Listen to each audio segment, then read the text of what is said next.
Phil Allen, Coach Allen.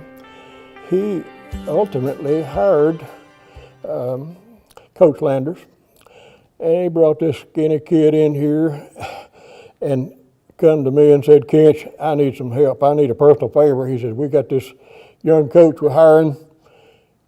I need to get him to an apartment and get him situated." I said, "Well, okay, what are we going to need to, what we need to do?" And he said, "Well, I need you to borrow your truck or get you to help me move him." So we threw everything he owned in the back of my truck. Away we went.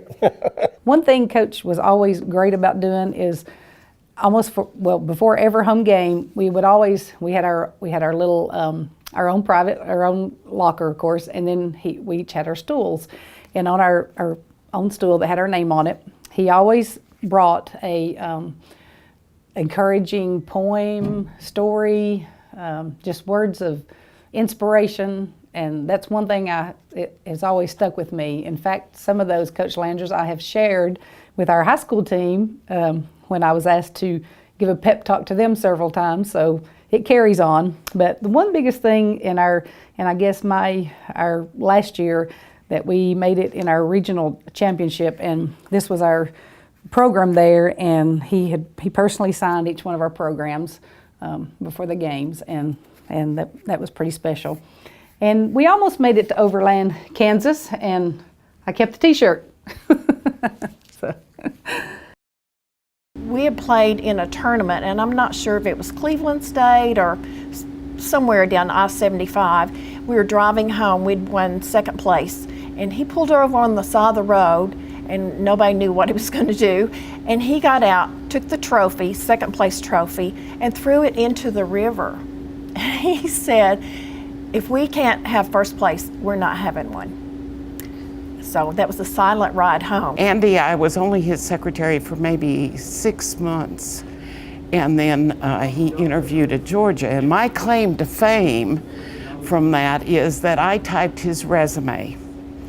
And I was so happy to type the resume, but I couldn't type. So my partner in the office said, "Use my Selectric typewriter. It has a correcting key." Thank God, because that's the only way I got through that resume. But he took it and interviewed at Georgia, and he called me up, and I said, "Well, how did it go, Andy? Do you think you got the job?" He said, "Oh, I smoked the interview." And I thought, well, I guess he's gonna get it. And sure enough, he did. When he got that job at Georgia, he walked out the door, he forgot the most important thing. He had a jacket, it was Coach Landers, and from Roane State, and I kept it all these years. I couldn't give it up. Through the hard work and dedication that he taught us on our team, it's helped me all through my life and in my work career and everything else. So I would just like to tell him congratulations on being elected into the Hall of Fame. I was fortunate enough to be hired at Roane State Community College by Dr.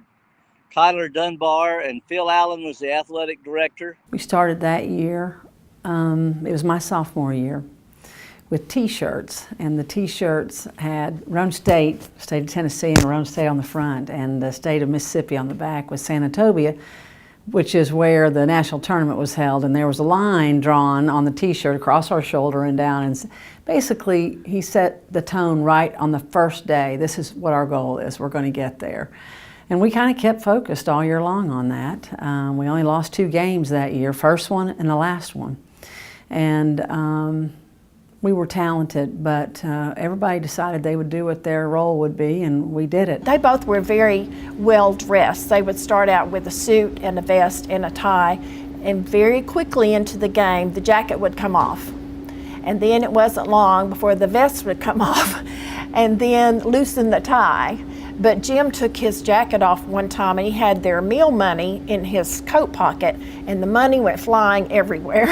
At that time, Coach Davis I was scared of him. You know, I mean, he was the adult, he was my coach, and he was definitely a person who knew what he wanted to get done, and he expressed that to us. And at that time, we were very compliant, I mean, or at least I was, and so I valued the fact that he knew what he wanted us to do, and he coached and taught us how to do it, and then he let us do it, you know. When the women played, the gym was full.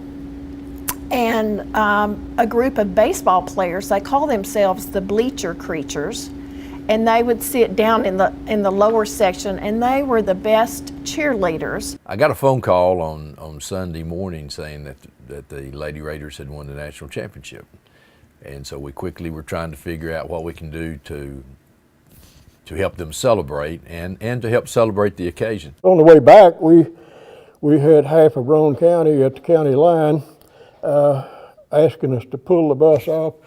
Cars pulling up beside us, waving us down. The only thing that I could think of was trying to get a vehicle that we could get to out at Westall at the rest area where they were going to stop, and they were going to pick up Senator Annabelle O'Brien, and she was going to ride the bus in with them. And then we stopped a time or two because our bleacher creatures had hung sheets over some of the overpasses with congratulatory messages, and so somebody had to get photos of that, I guess. We wanted to do something on the radio, and so we got the Big Wolf 1057 van with a caution light on it, obviously, and so we picked them. We went to the rest area, got the bus, and we led the bus down to the gym. Somebody put shoe polish all over the gym windows, so when we got back here we had some nice messages as well.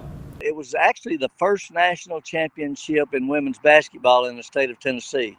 We won a national championship before the Lady Vols did. When they won the national championship, the whole community responded. The restaurants had well done on their marquees. We bought t-shirts, collected money to buy championship rings. So it was really just a great time and a very special part of my 30 years at Roane State. We had such great fans, not just our parents, but we had teachers and Dr. Dunbar, and we had good cheerleaders and our bleacher creatures, and so it felt like a community event, not just a team event, to be able to go to Senatobia, Mississippi, and to come back with the hardware.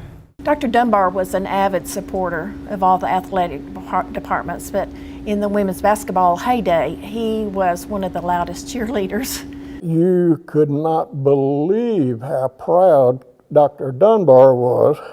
He was walking around like a peacock with his chest poked out, happy as could be. That group just came together and played their hearts out and overcame a lot of obstacles, and it was just a great group because they played as a team. We were just a little country school trying to get on our feet and get going, and we exploded in enrollment, and success come our way, and with the good leadership that we had within the institution, first thing you know, we were on the map, and that really did put us on the map. These are a group of women that I can call and that I hadn't seen in 20 years. And if I needed them, they'd be on my back door, then, you know, within whatever time it took to get them here. And I think every one of us would do that for each other. And so that kind of bonded us for life. Good people. It's just really a tribute to the team and the effort and the work that we put in.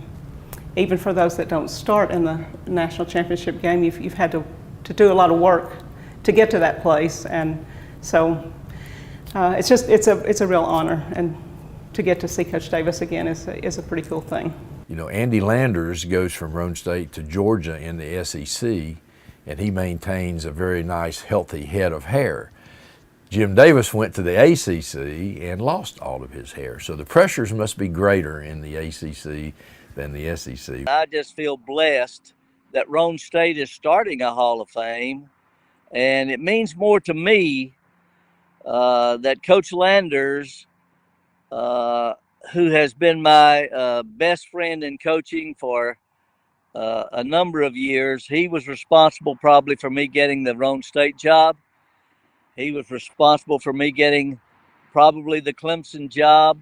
So I give him a lot of credit. It means a lot to me that he's being inducted alongside, but it means even more that that national championship team is being recognized in the first Roane State Hall of Fame induction ceremony.